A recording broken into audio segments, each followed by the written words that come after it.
Bienvenue à tous pour cette soirée Forum Veritas. Donc juste pour rappeler le principe d'un Forum Veritas, l'idée c'est d'avoir des discussions dans le monde universitaire par rapport à des grandes questions de la vie et de la pensée. On pense que en ayant des discussions, en ayant un débat franc, si chacun donne les meilleurs arguments qu'il ait pour sa position, eh bien on a une chance d'arriver ensemble plus proche de la vérité que si chacun reste dans son coin et que personne ne dit rien et qu'on n'en discute pas. Donc c'est une soirée pour approfondir un sujet avec des points de vue contrastés pour permettre à chacun de se faire une meilleure opinion. Le titre de ce soir est donc, comme vous le savez, « Peut-on avoir un Dieu sans religion ?» Et pour aborder ce sujet, nous avons donc nos deux orateurs, Henri Huy, cadre supérieur dans le domaine de la santé, maintenant à la retraite. Il est très engagé dans le mouvement de la libre pensée et il contribue également aux revues La Raison et l'Idée libre. Et puis, Alexis Masson, philosophe et conférencier, il enseigne également la philosophie et il consacre un certain temps à expliquer et défendre la pensée chrétienne. On les remercie d'être avec nous et on se réjouit d'entendre ce qu'ils ont à dire. Je vous donne aussi le format de la soirée. Donc, ils auront chacun à leur tour 20 minutes pour présenter leur opinion sur le sujet de ce soir. 20 minutes, c'est assez court, donc ils ne pourront pas donner l'entier de toute leur pensée, l'entier de toute leur argumentation, mais c'est destiné à laisser aussi de la place à des temps d'échange. La première intervention sera celle d'Alexis Masson, suivie de celle d'Henri Huy. Ensuite de cela, il y aura encore 20 minutes pour des échanges entre nos deux invités sur un format assez bref pour qu'ils puissent bien interagir. Et puis, finalement, il y aura 30 minutes pour que vous puissiez poser vos questions pour entrer en interaction aussi avec eux. Et donc, dans le cadre de ce Forum Veritas, on va essayer de faire que les deux orateurs aient des temps de parole à peu près équivalents. On pratique un débat franc où on peut avoir des arguments, où on peut attaquer les propos de l'autre, peut-être même utiliser un peu d'humour, mais on essaye aussi que ça soit dans le respect mutuel, qu'il n'y ait pas de débordement, pas d'attaque contre les personnes, et je remercie d'avance également le public de se tenir à ce principe-là. Alors, sur ce, je ne vais pas en dire plus, mais laisser la parole à Alexis Masson pour son intervention autour de « Peut-on avoir un Dieu sans religion ?» Bonsoir, alors merci de me donner la parole sur cette question, à savoir peut-on avoir un Dieu sans religion ? Le problème de ce sujet, c'est qu'il est un peu vaste et en fait il n'y a pas une question, j'ai l'impression, mais trois questions. La première question, c'est est-ce que l'idée de Dieu dépend d'une religion ? Est-ce qu'il faut avoir une religion pour ensuite avoir l'idée de Dieu ? Ou est-ce que l'on pourrait avoir l'idée de Dieu indépendamment de toute religion ? Première question. Deuxième question, si on admet l'existence de Dieu, est-ce qu'on devient aussitôt religieux ? Est-ce qu'on ne pourrait pas, par exemple, admettre l'existence de Dieu et être irreligieux ? Et puis troisième question, si, après avoir admis l'existence de Dieu, et si on devient aussitôt religieux, de quel type de religiosité s'agit-il ? Est-ce qu'il s'agit d'une simple religion spontanée ? Ou est-ce que l'on doit s'attendre à une forme de religiosité plus complexe, à savoir une forme de religion institutionnelle, ce qu'on appelle les grandes religions, le christianisme, le judaïsme ou l'islam.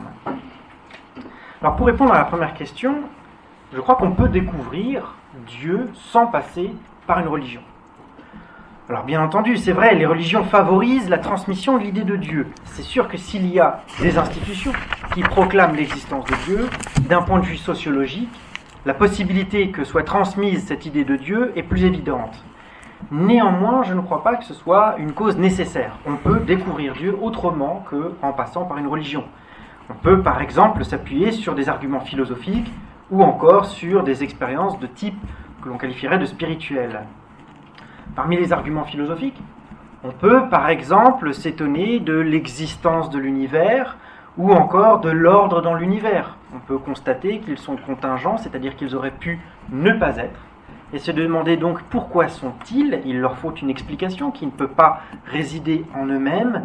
D'où vient leur explication? Et là vient alors l'exigence de la postulation d'un être qui soit surnaturel, qui soit autosuffisant, qui soit à la fois très puissant et très intelligent, ce qu'on appelle de façon classique la cause première.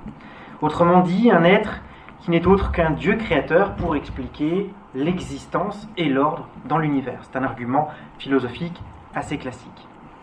On peut envisager un autre type d'argument, plus prisé par des personnes comme Pascal ou par Kant, des arguments plus pratiques, plus moraux, qui consistent à dire que Dieu peut être ou bien la source de la moralité, ou bien encore, on peut espérer avoir une vie posthume qui soit, si possible, plus juste et plus heureuse. Mais évidemment, pour qu'une telle chose soit possible, il faut qu'un Dieu existe pour qu'il permette que nous ayons une vie posthume qui soit à la fois plus juste et bien heureuse. Enfin, on peut tout à fait vivre des expériences spirituelles. Les descriptions de ces expériences font généralement état d'une puissance surnaturelle et bienveillante. C'est encore un moyen d'atteindre l'idée de Dieu. On peut donc atteindre l'idée de Dieu et de son existence sans l'aide d'une religion. La théologie naturelle, ou encore la théologie naturelle, c'est-à-dire la réflexion sur Dieu à partir de la simple nature. Donc la théologie naturelle ou encore une expérience spirituelle peuvent suffire afin d'atteindre l'idée de Dieu et de son existence. Que ces arguments soient d'ailleurs valables ou pas, là n'est pas tout à fait la question. La question c'est est-ce qu'un individu peut penser que ces arguments sont valables et donc arriver à l'idée de l'existence de Dieu. De fait, lorsque nous regardons les études sociologiques, on voit que ceux qui se qualifient eux-mêmes de sans religion, parmi ceux qui se qualifient eux-mêmes de sans religion, 23% croient en Dieu et 26% à un principe spirituel. Autrement dit, on peut tout à fait croire en Dieu sans adhérer à une religion, ou en tout cas à une religion institutionnelle. Alors vient donc la deuxième question. Si l'on admet l'existence de Dieu, devient-on aussitôt religieux? Est-ce que la croyance en Dieu, ou la simple croyance en Dieu, implique aussitôt ou spontanément une forme de religiosité, au moins naturelle? Alors rappelons peut-être brièvement ce qu'est une religion. Une religion, selon la définition classique, qui est utilisée en tout cas en sociologie, c'est un ensemble de croyances et un ensemble de pratiques qui ont trait au sacré. Et le sacré, c'est extrêmement large. Donc si vous avez un ensemble de croyances et un ensemble de pratiques qui ont trait au sacré, vous êtes une personne religieuse.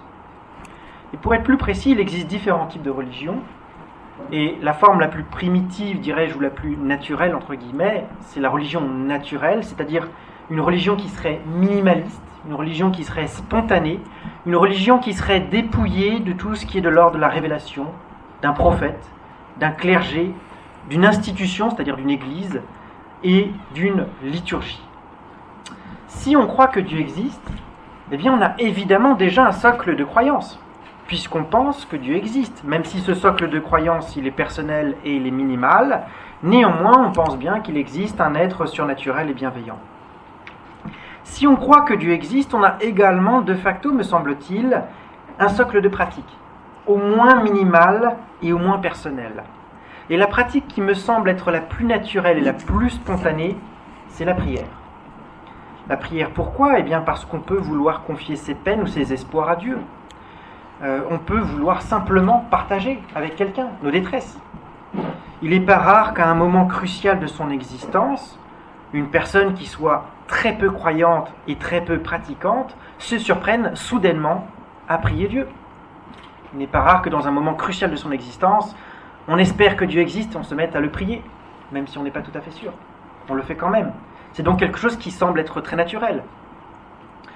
De fait, un sondage TNS-Sofres datant de 2007 constate que 80% de ceux qui prient le font chez eux, tandis que seulement 38% qui le font dans un lieu de culte. Ce qui veut dire que beaucoup de personnes prient chez eux seulement de façon privée, seulement de façon personnelle, sans que ce soit jamais en rapport avec une communauté religieuse. Cela veut dire qu'il y a beaucoup de personnes qui prient toutes seules en dehors de toute religion instituée. Donc ce sont des personnes qui sont religieuses, mais qui, si on leur demande « êtes-vous religieuse ?», se classeraient elles-mêmes comme étant non religieuses, puisqu'elles ne sont pas dans une religion instituée. Donc on peut discerner là une forme de religion spontanée. L'idée de rendre un culte à Dieu, en revanche, pourrait paraître un peu moins évidente. Pourtant, la plupart des philosophes déistes ont étroitement associé à leur théologie naturelle une religion naturelle qui impliquait un culte rendu à Dieu. Quand on regarde par exemple les stoïciens avaient une théologie naturelle et ils avaient une religion naturelle dans laquelle ils estimaient qu'il fallait rendre un culte à Dieu. On voit la même chose chez Voltaire ou chez Rousseau. Ça peut paraître étonnant, mais oui, Voltaire et Rousseau rejetaient les religions révélées, néanmoins ils affirmaient qu'il fallait rendre un culte à Dieu. Donc la plupart des déistes ont affirmé à la fois une théologie naturelle et une religion naturelle dans laquelle il y avait un culte rendu à Dieu. Alors pourquoi est-ce qu'on pourrait rendre un culte à Dieu de façon spontanée ? Eh bien par crainte, par exemple, parce que c'est un être qui est puissant, par respect, parce que c'est un être qui est suprême, par gratitude, parce que l'on dépend de lui, ou par amour encore, parce que l'idée même de Dieu peut nous émerveiller. Et quand on est philosophe, l'idée d'une raison suprême, le supercalculateur de Leibniz, nous émerveille évidemment. Et donc quand on est philosophe, on est amené à avoir un amour pour Dieu. C'est un amour qui est spontané. Spinoza parle d'un amour intellectuel vis-à-vis de Dieu. Donc c'est un amour qui est spontané et qui apparaît à l'intérieur d'une religion naturelle. Dieu nous dépasse tellement qu'il semble logique que nous ayons une attitude de respect vis-à-vis de lui, et on imagine mal pouvoir le traiter comme un égal. Alors on pourrait penser que notre société est si imprégnée par la valeur de l'égalité que celle-ci, aujourd'hui, tendrait à rejeter aussitôt l'idée d'un culte. Et pourtant, on continue à adopter très souvent une attitude religieuse par rapport à beaucoup de choses qui nous entourent. Il suffit de regarder les idoles sportives. J'ai vu récemment un jeune homme dans une vidéo voir Cristiano Ronaldo, il était quasiment en transe. On pourrait parler de forme de spiritualité ou de religieuse, je ne sais pas de quoi on pourrait parler, mais il y a une forme de religiosité vis-à-vis des idoles sportives ou vis-à-vis des idoles du showbiz. Une photographie, un disque, un vêtement peuvent devenir soudainement des objets quasi sacrés et font l'objet d'une attitude révérencieuse. C'est l'objet, c'est le mouchoir de telle star, il ne faut surtout pas le toucher, on va le mettre dans une boîte et on va de temps en temps y penser, c'est un objet sacré. On a encore dans notre société une idée du sacré et on a encore dans notre société l'idée d'êtres qui nous dépassent, qui nous transcendent, qui sont des stars, qui sont des idoles. Eh bien, si une telle attitude existe dans notre société, il n'y a pas de raison de penser qu'elle devrait être impossible vis-à-vis de Dieu. Concernant Dieu, un culte minimal peut se concevoir sous la forme d'un culte intérieur, c'est-à-dire pas forcément extérieur avec un rituel précis que l'on verrait, mais plutôt intérieur dans le sentiment que l'on peut avoir en pensant à l'idée de Dieu, qui consisterait en la révérence liée à son idée, ou encore dans le fait de vouloir mener une vie droite. Et Kant, par exemple, a insisté sur ce point-là. Beaucoup de déistes ont insisté sur le fait que le vrai culte rendu à Dieu, c'est d'abord le fait de vouloir être un homme juste. Et c'est en étant un homme juste que je glorifie Dieu. Ou encore dans la prière. Parce que si on prie, on reconnaît aussitôt que Dieu nous est supérieur. On ne peut pas prier quelqu'un qui ne peut pas nous aider et qui nous est inférieur. On ne prie que quelqu'un qui nous est supérieur. Donc si on prie, c'est que l'on reconnaît d'une certaine manière que Dieu nous est supérieur et qu'il est au-dessus de ce que nous sommes. Alors, troisième question. Si l'on a une théologie naturelle et si l'on a une religion naturelle, est-ce que l'on devrait pour autant s'attendre à quelque chose de l'ordre d'une religion positive ? Une religion positive, c'est une religion, donc c'est-à-dire encore une fois un ensemble de croyances et un ensemble de pratiques ayant trait au sacré, mais qui cette fois-ci reconnaissent des religions, des révélations, des prophètes, des textes sacrés, des communautés ou une communauté, des autorités, des dogmes, des mystères ou encore une liturgie. Autrement dit, ce qu'on appelle habituellement nous par la notion de religion. Le plus généralement, le judaïsme, le christianisme ou l'islam. Je pense qu'on a toutes les raisons de s'attendre à ce que l'on aspire à une religion instituée pour plusieurs raisons. La première raison est dérivée de la notion de communauté. À savoir que si Dieu est un créateur et qu'il nous crée par bienveillance ou par amour, on devrait s'attendre à ce qu'il veuille également que ces créatures elles-mêmes s'aiment entre elles. Ce serait logique que si Dieu nous aime, nous, il aimerait également que nous nous aimions entre nous. Ne voudrait-il pas une forme de communion entre lui-même et ses créatures ? Et cela est d'autant plus vrai que lorsqu'on réfléchit à la nature même de ce qu'est l'homme, pour reprendre l'expression d'Aristote, l'homme est un animal politique, autrement dit un animal social, nous vivons en société, la société fait partie fondamentalement de notre nature. Eh bien, si la société fait partie de notre nature, pourquoi notre religiosité serait-elle exclue de notre nature sociale ? Si nous sommes par nature des êtres sociaux et que Dieu nous a créés de telle sorte que nous soyons par nature des êtres sociaux, il est logique de s'attendre à ce que Dieu fasse en sorte que nous vivions également une religiosité en société, en communauté. Mon deuxième argument, il s'appuie plus sur les limitations de la théologie naturelle. À savoir que la théologie naturelle nous enseigne un certain nombre de choses sur Dieu. Elle nous permet de très légèrement et en surface de savoir que Dieu existe et d'avoir quelques idées sur ses natures. Mais elle ne nous permet évidemment pas de connaître ses pensées profondes. Que pense réellement Dieu au plus profond de lui-même ? Que veut-il ? Pourquoi nous a-t-il placés là ? Il serait étrange quand même que Dieu nous crée, qu'il nous place là sans vouloir jamais communiquer avec nous.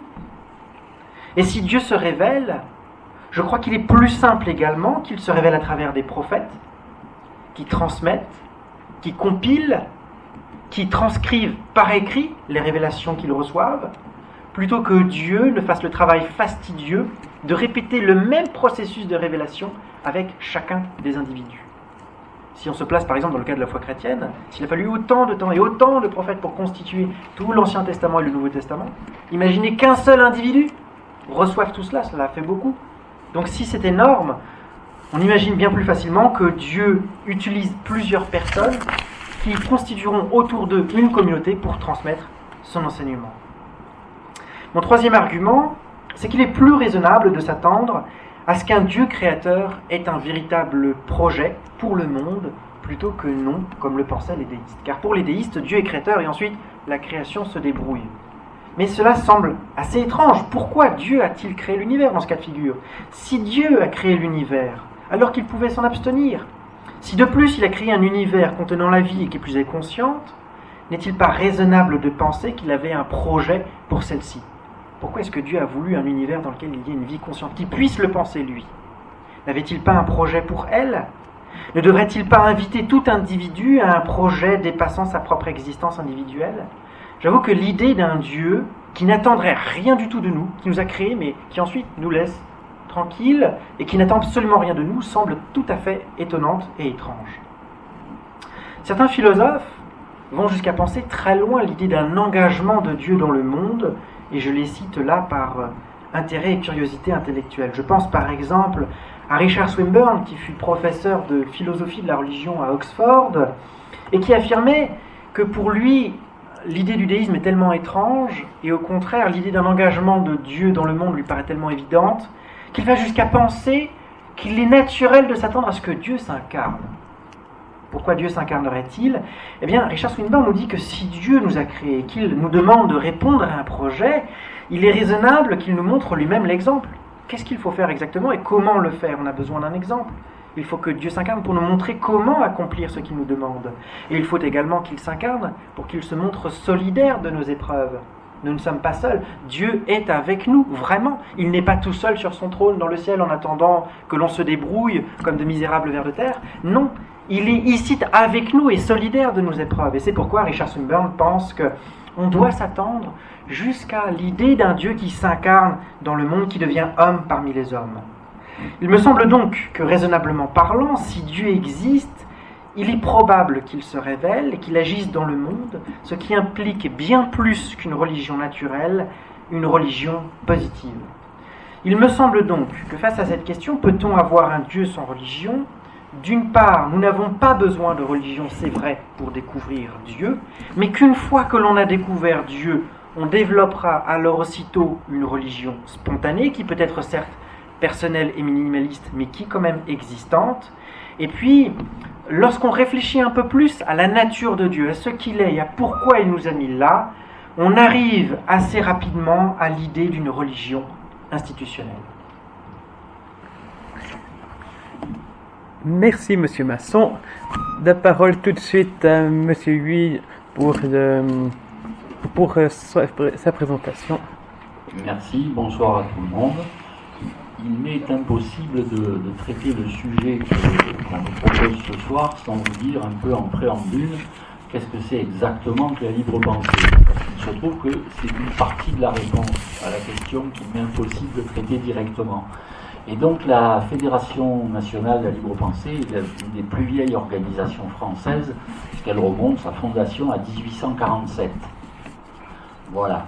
Quelle est la nature exacte de cette organisation? La loi de 1905 qui organise la séparation des cultes et de l'État en France, qui institue ce qu'on appelle la laïcité, et l'œuvre des libres penseurs. On va égrener une série de noms, je dirais Jean Jaurès, pour que chacun situe rapidement de quoi il s'agit. Que dit cette loi? Elle dit ceci, c'est que la liberté de conscience est garantie par la République, elle est garantie par l'État, et que pour que les consciences soient libres, il faut que les cultes soient séparés de l'État. C'est-à-dire, c'est très important, ce n'est pas une limitation de votre liberté à croire en Dieu, ce n'est pas une limitation de la liberté de n'importe quel citoyen de pratiquer sa religion, c'est une limitation des pouvoirs de l'État. Il n'a pas à se mêler de ça. C'est important. Parlons rapidement. La majorité républicaine de l'époque a estimé que le rôle de l'État, c'était de construire des ponts, des routes, des écoles, des piscines, des stades, pas de régenter la conscience des citoyens. C'est une chose importante parce que ça vous dit qui je suis et pourquoi je vais continuer comme ça.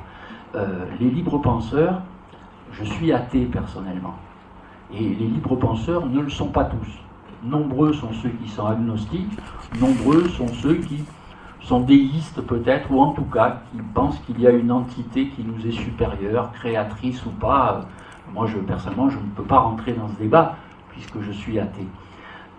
La chose qui me paraît importante à dire ce soir, c'est que nous, libres penseurs, nous considérons, quel que soit le courant auquel on appartient, nous considérons que les religions, c'est écrit comme ça dans nos statuts, les religions, nous les considérons comme les pires obstacles au développement de l'humanité, comme les pires obstacles au développement de l'humanité. On voit bien que c'est un débat contradictoire. Attention, nous disons les religions sont les pires obstacles. Nous ne disons pas l'idée de Dieu.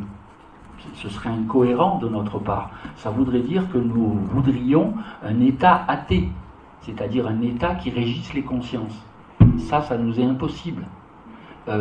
Et donc nous ne contestons pas que chaque citoyen ait le droit d'avoir ou pas son idée de Dieu et de changer d'avis à ce sujet au cours de son existence et de ses réflexions. Donc qu'est-ce que nous appelons les religions? Les religions, parlons vite, on voit deux aspects majeurs, c'est un ensemble de dogmes, un ensemble de considérants qui pour nous n'ont été formulés par personne d'autre que par des êtres humains. Nous n'avons pas entendu, nous, libres penseurs, d'autres voix que des voix humaines dire voilà ce qu'est la volonté de Dieu, voilà quels sont les dogmes de telle ou de telle religion. L'autre aspect, c'est qu'on peut, quand on pense à religion, s'attacher à un corps de prédicateurs, voire à une hiérarchie religieuse, extrêmement centralisée. Ça va dépendre des religions, l'islam, le protestantisme, le catholicisme, le judaïsme, etc.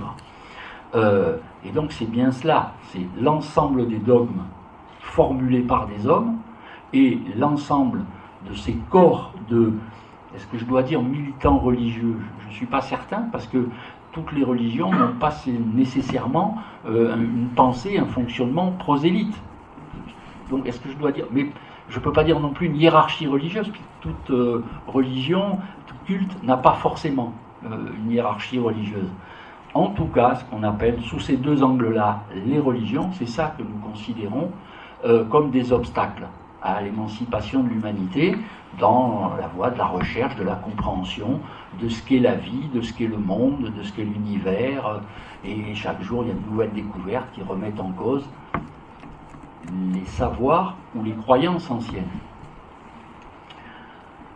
Et donc, par voie de conséquence, si je n'étais pas athée, en étant libre penseur, je dirais que presque pour l'humanité, la formule idéale serait qu'il y ait un Dieu sans religion, si je n'étais pas athée. Mais évidemment, comme je suis athée, je considère que l'humanité existe et qu'au sein de l'humanité, chacun doit être libre, effectivement libre, d'avoir une conception qui dit qu'il y a une entité plus ou moins développée, et ça existe chez des libres penseurs, mais je pense qu'on peut dire, peut-être dans un sens différent de ce qui a été, certainement dans un sens différent de ce qui a été traité précédemment, mais nous pouvons dire que sans religion. Voilà, moi, essentiellement les éléments que je voulais donner. J'espère ne pas avoir été trop bref et pas trop perturbé l'ordonnancement, mais ça me paraît une entrée en matière suffisante pour qu'il y ait débat, polémique, dans un esprit qui me paraît très important, parce que c'est ça l'idéal du libre penseur, dans un esprit de fraternité humaine.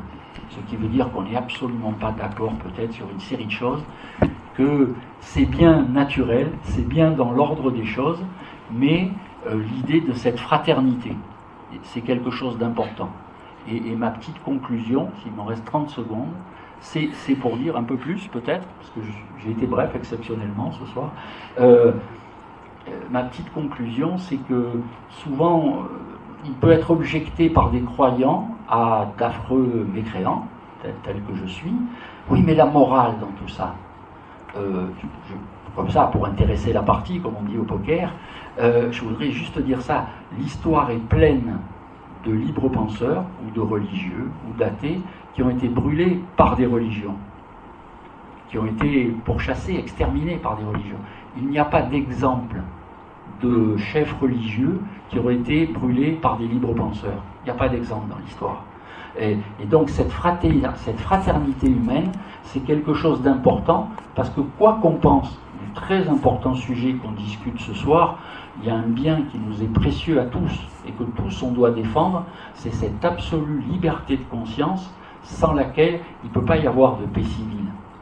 Je n'ai pas dit de paix sociale, ce sera un autre débat, mais de paix civile, c'est-à-dire que on est quelques-uns en âge d'avoir des enfants, des petits-enfants, dans la salle, d'autres pas peut-être, pas des petits-enfants en tous les cas, mais qui jouent au ballon ensemble dans la cour de l'école. C'est ça la paix civile.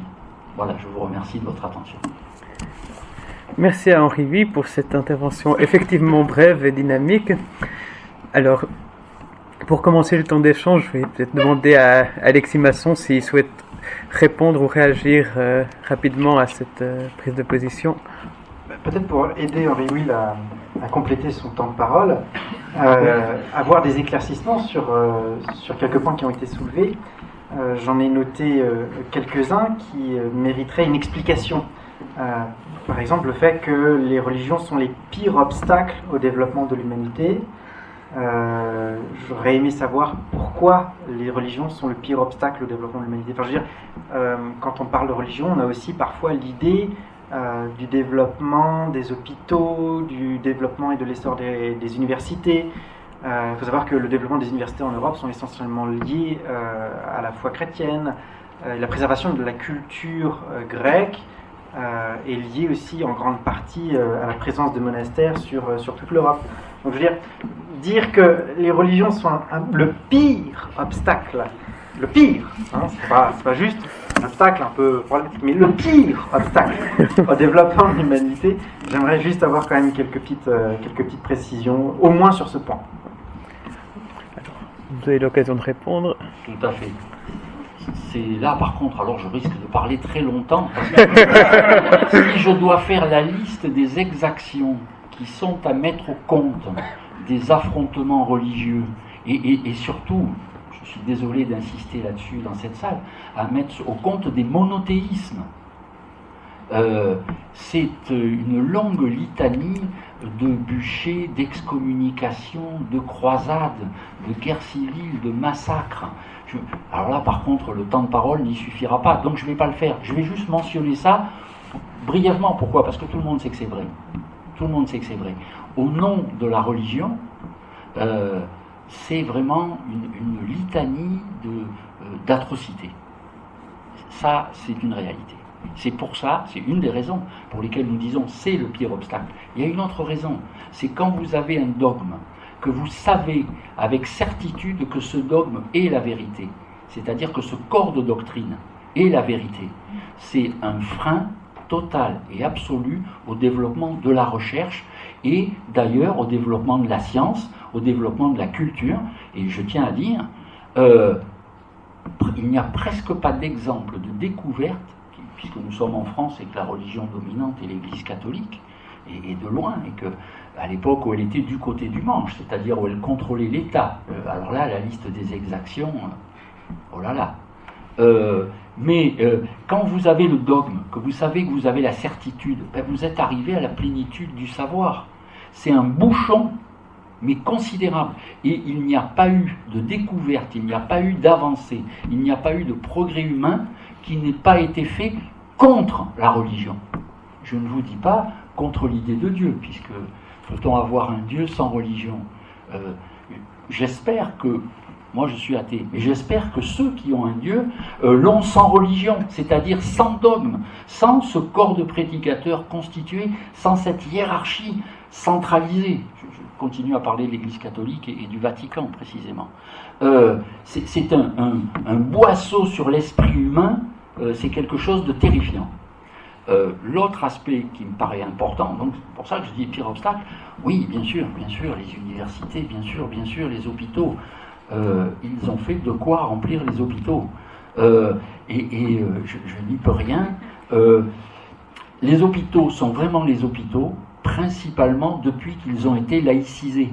Les établissements d'enseignement sont vraiment des établissements d'enseignement depuis qu'on parle d'écoles laïques, c'est-à-dire d'écoles débarrassées des dogmes. Et c'est la laïcisation qui a permis l'essor et le développement des sciences et de la culture, puisque moi c'est de ce point de vue évidemment que je me place. Et comment vous dire, la République est bonne fille, elle est extraordinaire. Elle était dans l'esprit des fondateurs de la République, dans l'esprit des rédacteurs de la loi de 1905, ce que je dirais volontiers qu'aujourd'hui c'est un peu plus compliqué, un peu moins net et beaucoup plus trouble.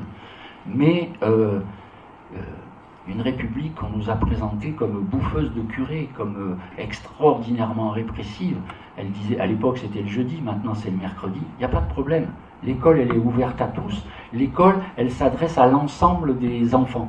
Et d'ailleurs si j'ai bonne mémoire, je crois bien que c'est une équipe, comme on dit maintenant, de militants protestants. Jules Ferry, qui ont milité pour la laïcisation de l'école, son camarade et ami Séaille, par exemple, toute une série, voilà, je ne vais pas égrener des noms à l'infini, qui ont dit, ben oui, l'école, elle sera rationaliste, mais si vous voulez donner à vos enfants une éducation religieuse, il y a une journée de libre pour le catéchisme. En matière de répression anti-religieuse, on a fait pire. Hein. Vous voyez ce que je veux dire? Et donc, voilà pourquoi j'ai cru pouvoir le dire brièvement. L'idée de Dieu ne pose aucun problème aux libres-penseurs, qu'ils soient athées ou pas, c'est un autre débat. La religion, ce corps de doctrine, cet assemblage de militants, cette organisation qui cherche à faire prévaloir, oui, par la démonstration, par toute une série de choses, d'arguments. Entre parenthèses, j'ouvre une parenthèse, personnellement je suis extrêmement réticent à l'idée qu'il puisse y avoir des arguments comme preuve de l'existence de Dieu. Moi personnellement, je me refuse à avoir des arguments comme preuve de l'inexistence de Dieu. Je crois qu'on ne parle pas de la même chose. Quand on argumente, on cause matérialiste. On parle de science et de démonstration. Ah, bien entendu, vous ne serez probablement pas d'accord avec moi, mais pour moi, l'idée de Dieu, c'est une question de foi. C'est une question de croyance personnelle. Qui suis-je pour apporter la démonstration du fait que, si vous me dites que 2 et 2 ça fait 5, je peux vous apporter la démonstration du contraire. Si vous me dites que Dieu existe et que vous avez, vous, une relation avec lui, qui suis-je moi pour apporter des arguments là contre? Je ne peux pas faire ça. Et donc je reviens à... Bon, je conclue là d'ailleurs. Ça me paraît pas mal. Que les religieux soient parfois à l'origine de persécutions, c'est une évidence, il suffit de regarder l'histoire. Mais la question qui se pose aussitôt, c'est est-ce que c'est un fait ou est-ce que c'est quelque chose qui est lié à la nature même du fait que ce soit une religion? Est-ce que c'est dans l'essence même de la religion de faire des persécutions, d'être violent, ou est-ce que c'est un aspect, Aristote dirait accidentel, c'est-à-dire que ça peut arriver, mais ça n'appartient pas à la nature même de la chose? Autrement dit, si c'est accidentel, ça veut dire qu'il se peut que des religieux soient parfois mauvais. Si c'est essentiel, ça veut dire que même moi qui suis chrétien, tôt ou tard, je risque de vous faire du mal, Henri. Parce que c'est dans ma nature même du fait que j'ai une religion.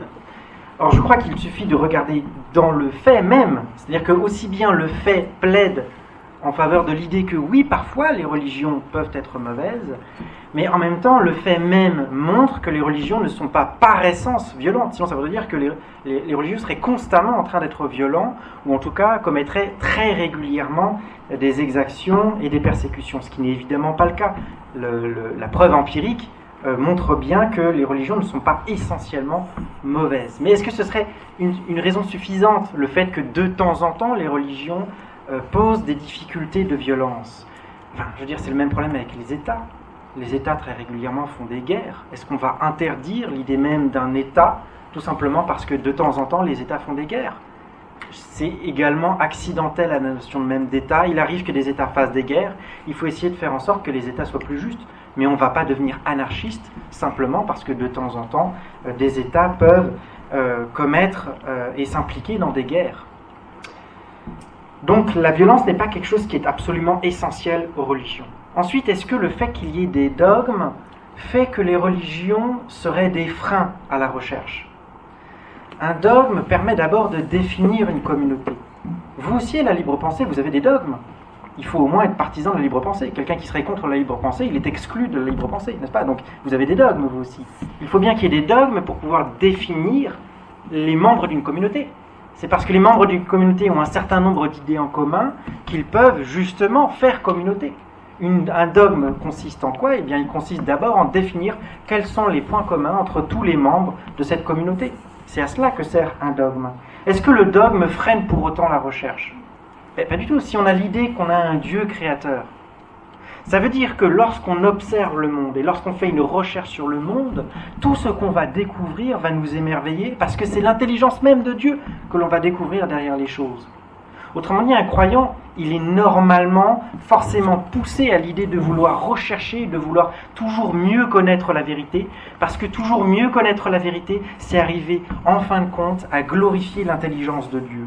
Quand on regarde tout le développement de la science moderne, quand on regarde Newton, quand on regarde Descartes, quand on regarde Leibniz, tous ont été motivés fondamentalement par l'idée d'un Dieu qui était suprêmement intelligent et qui manifestait son intelligence dans la nature. C'est parce que Dieu a manifesté son intelligence dans la nature qu'il faut étudier cette nature, et c'est pour cela que c'est important. Enfin, pour la question...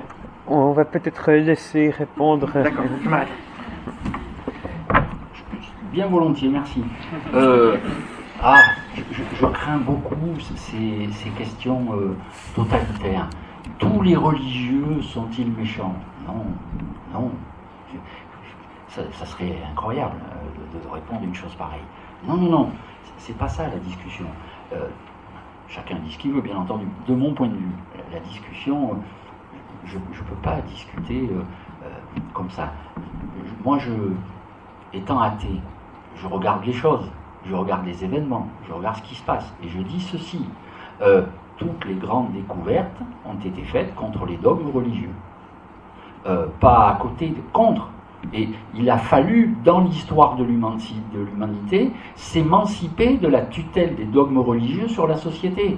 Je peux vous citer, mais de Galilée à qui vous voulez, jusqu'à la recherche sur la bioéthique, la recherche sur l'embryon humain, qui aujourd'hui est bridé en France. Je peux donner des centaines d'exemples. C'est un fait. Ce sont des faits. Est-ce que je vais en tirer la conclusion que tous mes contradicteurs sont essentiellement mauvais? Non. Je donne ces faits, et voilà. Et de la même façon, je voudrais... sur la question de l'État, c'est pas le sujet, on va pas dériver là-dessus. Je connais des camarades libre-penseurs qui sont anarchistes, ce que je ne suis pas, mais qui sont anarchistes et qui pensent qu'effectivement les États sont une très très mauvaise chose, précisément parce qu'ils sont souvent cause de guerre. Mais je vais revenir au sujet plutôt. je répète, c'est pas l'idée de Dieu que nous considérons comme le pire obstacle. C'est les religions, c'est ce corps de dogmes, et notamment les religions monothéistes. Puisque si vous avez qu'un seul Dieu, la porte du totalitaire peut facilement s'ouvrir, parce que je n'ai qu'un Dieu, il n'y a qu'un Dieu, et donc le mien est le seul vrai, puisqu'il n'y en a qu'un. Et à mon avis, est-ce que c'est vraiment dans un continent comme en Europe, comme en Asie, comme ailleurs, il y a eu beaucoup de massacres. Je vous appelle à considérer par exemple l'histoire du Rwanda. C'était le pays à peu près, ou en tout cas certainement, le plus christianisé d'Afrique. Je ne dis pas que c'est à cause de ça, mais constatons que ça n'a pas empêché qu'il y ait des massacres interethniques abominables. Vous voyez ce que je veux dire? Je n'en tire pas la conclusion que tous les chrétiens se massacrent entre eux. Ça serait une vision totalitaire de l'histoire, que je n'ai pas.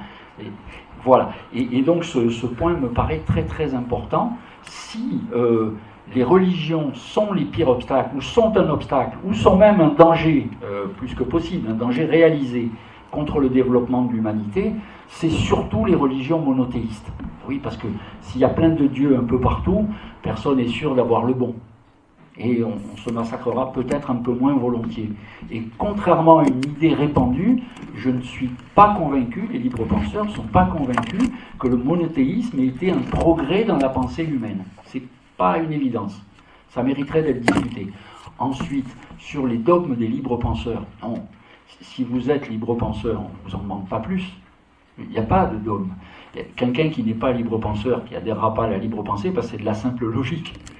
Il n'y a aucun dogme là-dedans. Je suis, je peux l'être, je ne suis pas, c'est la vie, c'est comme ça. Et au sein de la libre pensée, je répète, il y a des tas de gens, qui ne sont pas athées, qui sont agnostiques, voilà.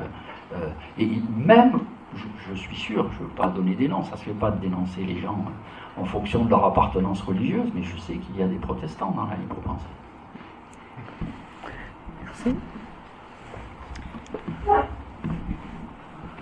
Est-ce que, effectivement, la science est toujours battue contre les religions? Il y a quand même un exemple que j'aimerais donner qui est vraiment manifeste. C'est la découverte du Big Bang. Lorsqu'on a découvert que le spectre chromatique des étoiles tendait vers le rouge, ce qui signifie que les galaxies s'éloignent toujours plus les unes des autres, par extrapolation inversée, c'est-à-dire si on fait le retour inverse dans l'histoire, on en arrive à l'idée d'une singularité initiale, ça veut dire d'un commencement à l'univers. Et cette idée-là, lorsqu'elle a été découverte par un prêtre dont j'ai oublié le nom, cette idée-là était complètement inconcevable pour un athée ou pour un naturaliste, dans la mesure où elle impliquait que si l'univers a un commencement, comment se fait-il qu'il a commencé à exister? Parce que d'un point de vue athée, le modèle parfait cosmologique, c'est un univers éternel. Et donc on le voit, là, il y a eu une découverte proposée par un prêtre dont j'ai oublié le nom, qui est arrivé à cette idée de Big Bang. C'est une découverte qui a été proposée par un religieux, donc il n'y a pas d'opposition fondamentale. Néanmoins, on peut quand même se poser la question, est-ce que c'est vraiment le but de la foi de nous dire exactement comment se porte la Terre, ou plutôt de nous dire comment on va au ciel, pour paraphraser Galilée.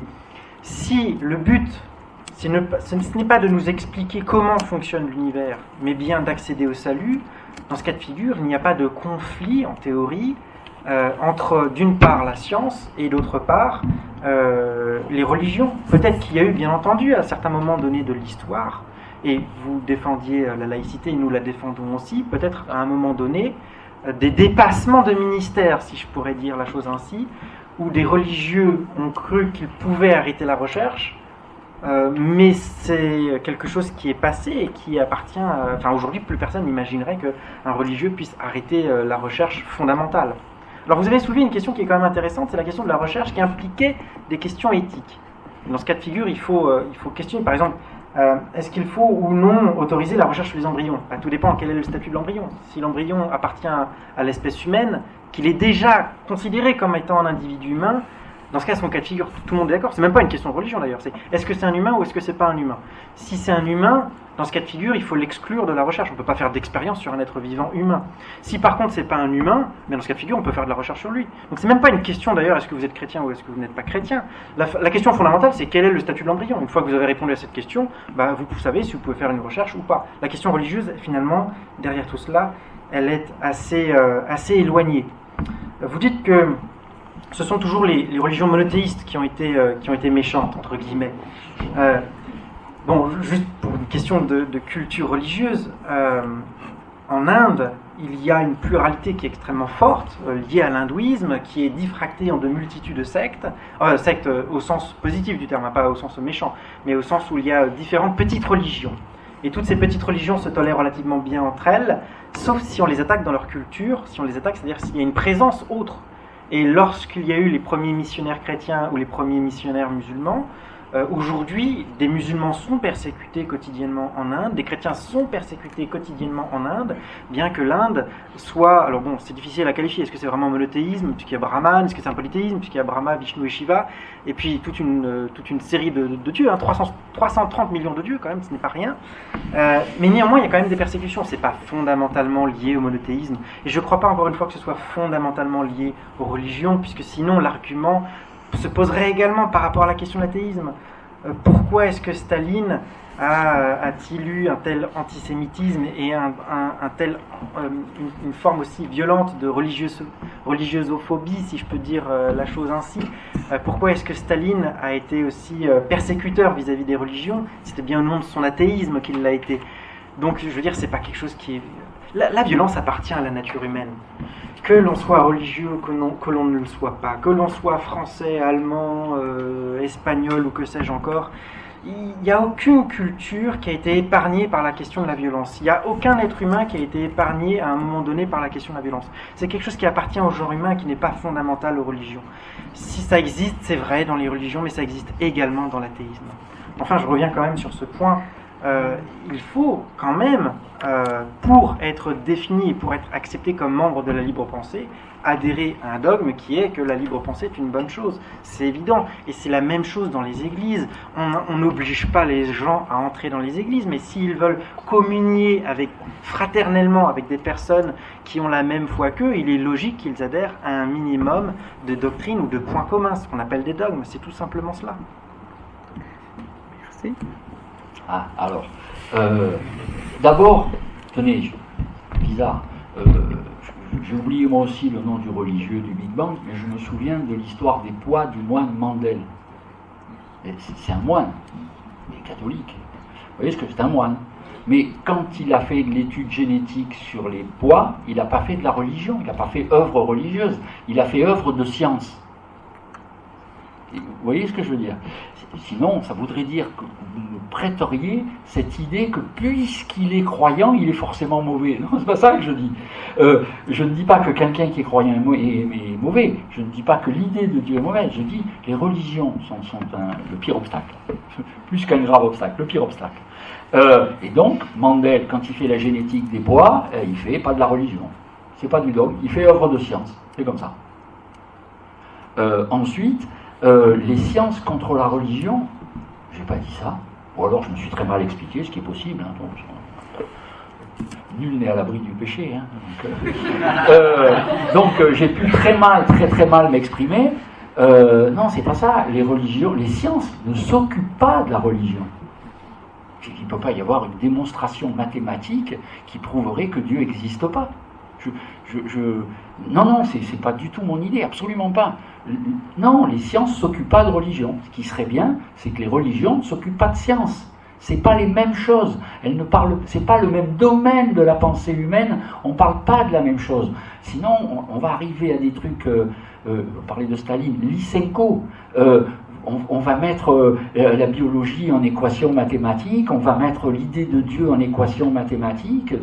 Non, ça c'est des pensées totalitaires qui sont loin du libre penseur que je suis. Non, les sciences ne s'inquiètent pas de la question religieuse.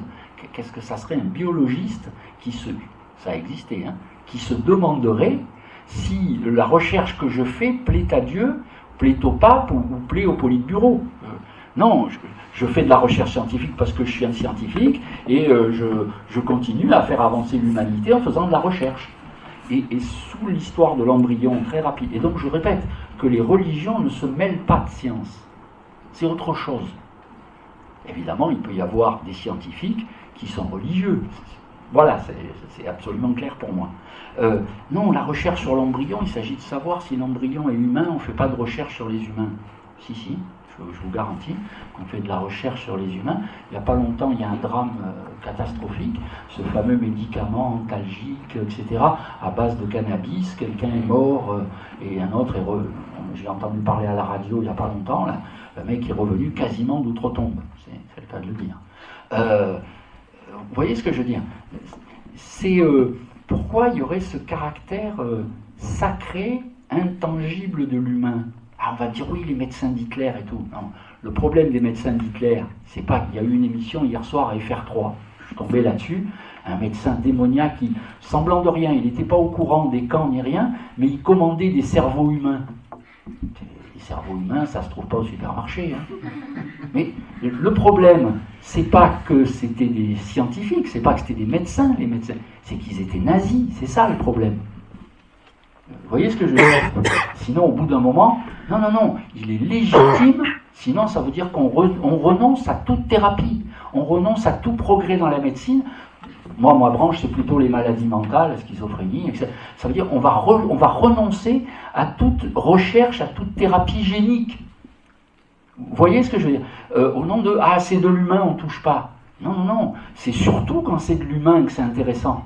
Parce que personne ne veut... Hein, je vais prendre un risque, je vais parler, si j'ai le temps, je ne sais pas, je vais accélérer, je vais parler de ce truc terrible qui est ce qu'on appelle l'eugénisme. Alors Hitler, il voulait, vous savez, des grands blonds avec les yeux bleus, machin, tout ça. Bon, c'est assez horrible, c'est affreux. Tout être humain, doué de raison et d'un peu de sentimentalité, d'affectivité, il ne peut que s'opposer à ça. Oui, d'accord, mais quelle est la potentielle maman ici, quel est le potentiel papa ici qui est d'accord pour avoir un enfant schizophrène? Personne. Et donc si on fait de la recherche qui permet d'éradiquer cette maladie, comme la vaccination a permis d'éradiquer d'autres maladies, on change de registre, mais on est toujours dans l'objectif de soigner les gens, comment dites-vous, ici et maintenant. Parce que c'est humain, on ne peut pas rechercher là-dessus, non? Et il y a aujourd'hui, il y a dans les banques congelées, il y a des quantités incroyables d'embryons surnuméraires. La loi oblige à les détruire. Vous voyez ce que je veux dire? Alors que c'est un instrument de recherche, et de recherche de comment peut-on prévenir, éviter, guérir des maladies, les maladies rares, les maladies génétiques, vous voyez? Et donc on est un peu au cœur de ce débat.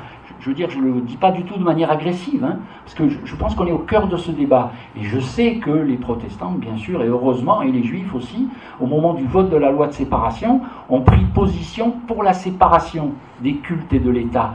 Mais qu'est-ce qu'il y a dans le contenu de la séparation des cultes et de l'État? Il y a le fait qu'on sépare le religieux du séculier.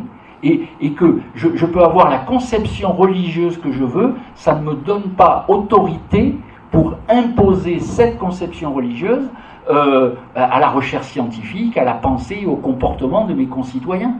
J'attire votre attention, c'est pas si vieux. Il y a eu la question du droit au mariage pour tous. La manif pour tous, qu'est-ce que c'est? C'est des gens, est-ce qu'ils ont un Dieu? Je suis pas compétent pour en juger. Moi, je suis athée, je ne peux pas vous dire si un évêque est croyant, je ne sais pas. Vraiment, je ne sais pas. Mais j'ai vu qu'ils avaient une religion. C'est-à-dire que ça se fait pas parce que ça ne plaît pas à Dieu, et que leur conception religieuse, ils ont cherché à l'imposer à tout le monde. C'est-à-dire à ceux qui ne sont pas de leur culte, comme à ceux qui n'ont aucun culte. Vous voyez ce que je veux dire? Et donc cette bataille-là, pour séparer le séculier, si vous voulez, du religieux, c'est la bataille de la civilisation.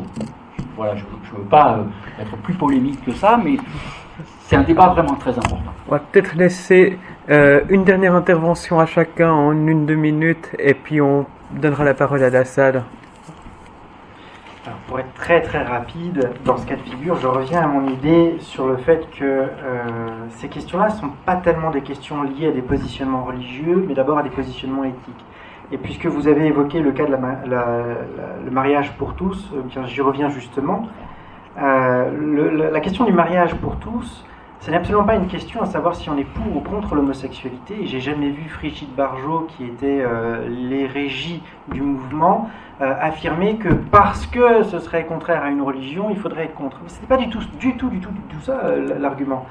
L'argument portait sur le droit des enfants à connaître l'origine de leur filiation. C'est-à-dire que si vous acceptez le mariage homosexuel, et que le mariage, par définition, ouvre le droit à l'adoption et peut-être même à des procréations médicales, ça veut dire qu'on ouvre le droit de façon directe ou indirecte à des processus comme la GPA, donc c'est-à-dire la grossesse par gestation par autrui pour les couples hommes, ou à la procréation médicalement assistée pour des couples de femmes.